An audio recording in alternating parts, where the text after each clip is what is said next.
I don't get how to improve. Yeah, the way I look at it, and this could be different for most people, is I look at where I want to be in the end. How do I get there? Like, what are the steps in between? Let's say we weren't talking Smash.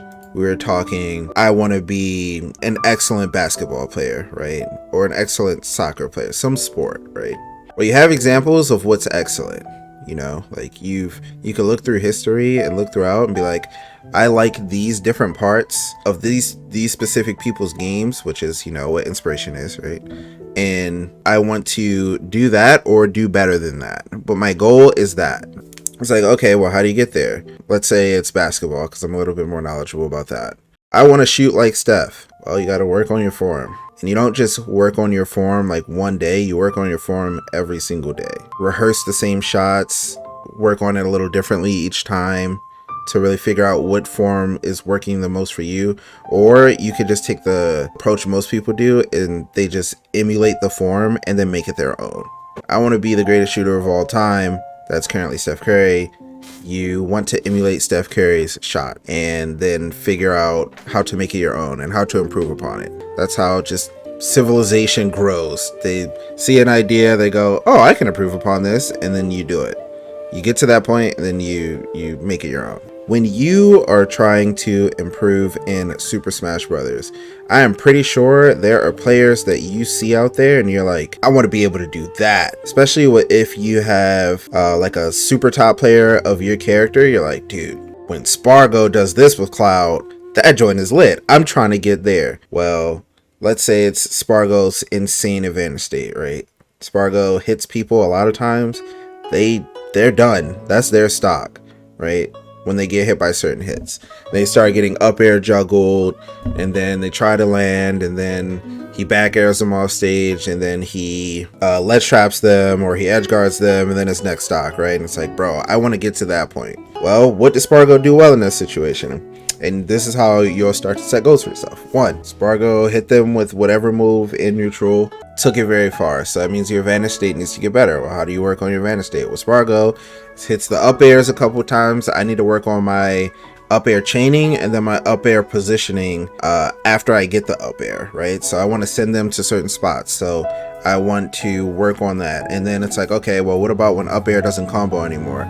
Well, since you've already worked on your up air positioning after the combo, you just need to know what hits and where at what percent. So you practice on the up airs, you get there, go for the position after the up airs, and you figure it out, right? So Spargo likes to do back air if they're behind you, or if they're behind him, and then a lot of times when they land in front of him, he does dash attack when they're landing. That's just like something super, super simple. You can practice, you can emulate it, you could see it and be like, oh, well, whenever Spargo does this, he does this, this, this. I'm going to practice being able to do this, this, this. And then once you get to that point, you decide if you like doing it that way. Some people might and some people won't, right? Some people are like, that's super optimal, I'm just going to keep that part. And some people will be like, well, I think I could change this up a little bit differently, right? So it's like super important to be able to like see where you are now, right? And then look where you want to be and then figure out the steps in between to get there.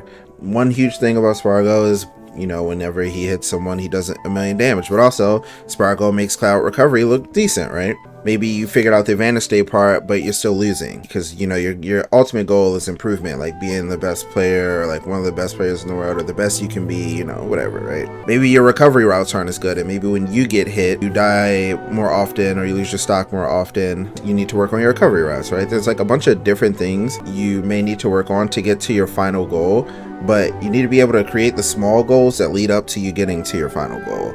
And I think a lot of people, when they're trying to figure out how to improve a Smash, they just want to jump from point A to point B, and they're like, if I work on all these things at the same exact time, eventually I'll get there. And it's like, that's not how like you improve in anything. Like you usually, or most people, focus on one part and then they get really good at that one part and then they move on to the next part. Let's say you want to get really good at ledge trapping, but you're awful in every aspect of ledge trapping, right? You can't hit jump, neutral get up is too hard for you to time. Whenever someone rolls behind you, they like reversal you for it and they get like a hit. You don't know where to start. Well, you just pick one of them, right? You wouldn't work on dealing with trying to learn roll, jump, get up, attack, neutral get up all at once and like cycle all of them, because your brain's trying to figure out how to learn how to deal with them. So you're gonna be like struggling to gather each one. But if you're like, okay, I'm gonna focus on hitting neutral get up exclusively, you start to build that muscle memory, right? That's why a lot of times you'll hear people who've been seen for a while like, oh yeah, they just have that muscle memory built. Work on the neutral get up, you get there, you build your muscle memory, and then whenever you see neutral get up moving forward, you're probably going to hit neutral get up. And because you've built the muscle memory from consistently working on the same thing, then you get to move to something else. So, okay, well, I have neutral get up down, like down to a T. If I'm hitting it every single time, then I'll feel comfortable. Because if you're not hitting it every single time, when you go into bracket, what's going to happen is you're gonna be like, well, sometimes I hit neutral get up, sometimes I don't really want to risk it. I know they're gonna neutral get up, but I'm not sure if I should go for the punish because I mistime it. It's like, no, you know they're gonna do it, hit them for it. Boom. I've practiced this infinitely. I feel confident in my timing. I know they're gonna neutral get up. Boom. I want to lose weight. How do you lose weight, right? That's like your start point and then the goal. You're like, I want to lose weight. Well, the things you need to do is like change your diet, like pay attention to what you're eating. But when you're exercising, right, you don't just like go, you know what? I'm gonna see how much I can max. No, you go, all right, I can comfortably lift. Let's say you're doing like curls or something. I can comfortably lift 10 pounds. And because I can comfortably lift 10 pounds, I can do, I don't know, let's say 5 sets of 10. So you want to do 50 curls, right? You don't start, okay, well, I can comfortably lift 10 pounds, but my max is 30. So I'm gonna just do 35 times and then that's it, I'm done. No, like that's so inefficient. You go, hey, I'm gonna hit this 10 until this 10 is light work, until this 10 is not doing anything for me anymore, then I move on, right? And that's kind of how it is with Smash Improvement. You do the thing until it's not benefiting you practicing it anymore, because this is all about practice. You, every single bracket set, this is you whenever you're going to play the game, because when you play the game outside of bracket, it's practice. You want to be like extremely good. When you play the game outside of bracket, it's practice. Obviously, some people play for fun, and everyone plays for different reasons, and everyone has different levels they want to be. This doesn't apply, you know, for people just like, I'm full for fun, like I don't care. But even if you just want to be a little better, right? Even if you just want to get good, do I recommend practice on Elite? Yeah, sure, why not? But yeah, I do recommend practice on Elite, and if you don't want to practice on Elite, play some CPUs. CPUs can teach you a lot. You can pretty much count on them to do certain things in certain situations. So it's kind of like you have an understanding of what the opponent's gonna do. So say you're playing someone and you think you have an understanding of what the human's gonna do, the CPU can train you for those situations so you're ready for them when they do come up. Obviously the CPU can't do everything that a human can do, and there's certain tech and stuff that CPUs aren't programmed to do, but they can teach you a lot for sure. It's way different for each character, right? Like you practice Kazuya 0 to deaths on CPUs, it's up. You have the muscle memory down, right? And that's what I was talking about earlier, you know? You gain the muscle memory, you fight that character in bracket, and suddenly you're like, oh, I landed the grab, oh, I landed the electric, my body will take over. Like, I don't have to think about what's going on, it's just gonna happen. The only thing you have to think about is like paying attention to what DI they do, and then obviously like platforms and stuff like that. But yeah, I think one of the biggest things when you are like setting goals and stuff, most people make their goals result oriented instead of skill oriented or talent oriented, or however you want to word it or phrase it. They focus so much on their performance in the next tournament that they feel like they aren't improving, or they focus so much on the win and loss of the game that they feel like they aren't improving. It's like, if you worked on a certain part of your game and you're playing and that part of your game has improved, then you've improved. And I think that there's too many aspects of the game to make you learning one thing feel like you've improved a ton, because there's a lot of different areas, and there are a lot of different areas that that you face against is going to be good at. So if you have an insane advantage state and you fight someone in an awful disadvantage state, you're going to feel like the best player in the world. Like, dude, like I'm playing crazy, I'm going out of this world. And let's say that happens, like this is for a local level, right? Let's say that happens, you know, 3 rounds in a row, and then you go 3-2 lit, and then the next week you fight some people whose disadvantage state is insane and you can't get anything started, and then you go 1-2 and you're like, I'm doing worse than I did last week. It depends, like your result was different, but were you playing the same way you were last week? If so, then you're playing just as consistent as you were last week. And I think people get so wrapped up on the result of what happened in the bracket. They see the numbers and they're like, dude, I'm not getting better. And it's like, Well, if you've been practicing and you've been working on areas of your gameplay to improve, and you have been improving in those areas, over time, naturally your results will get better. That's just how it works.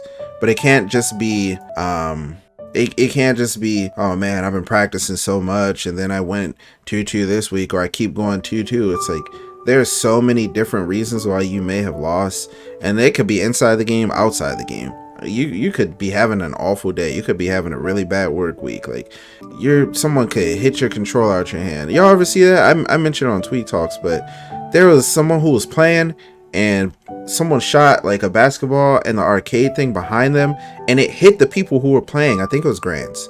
It hit them. It hit one of the people while they were playing Grants. Like, there's so many things, outside factors that could affect like what's happening in game. And obviously as a competitor, you like really want to minimize those as much as possible and like not let them get to you, but they do. Like, the real life things happen. I had someone who was at a tournament, they were feeling good, and then their girlfriend texted them somebody broke into their car. Who wants to play after that? You know, like that's just not, I don't know. So I feel like thinking about things like that and like really putting it into full perspective, like what's going on in your life, and have you been really hitting those areas? Like, I remember when I was getting better at Min Min, I used to get so angry because I could not hit ledge jump for the life of me. I just couldn't figure it out.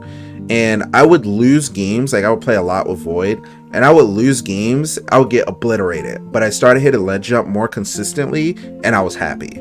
I was like, okay, well, I lost, but I feel like that's a part of my game that I was struggling with, and now I'm starting to hit it more often. And now I take people's stock a lot of times for doing ledge jump if I'm like prepared for it, right? Yeah, I'm losing, and that there's a lot of reasons why I could be losing, but I know that the thing that I'm working on, I've improved at. And if I keep improving, eventually I'll be good, or at least you'll get to your goal. And if you start like inching forward toward your goal and you feel like I'm not doing this efficiently, then maybe there's something you need to look at. Maybe you need to do a little bit more learning on aspects of the game, and it's not inside the game, but it's knowledge base, like outside the game.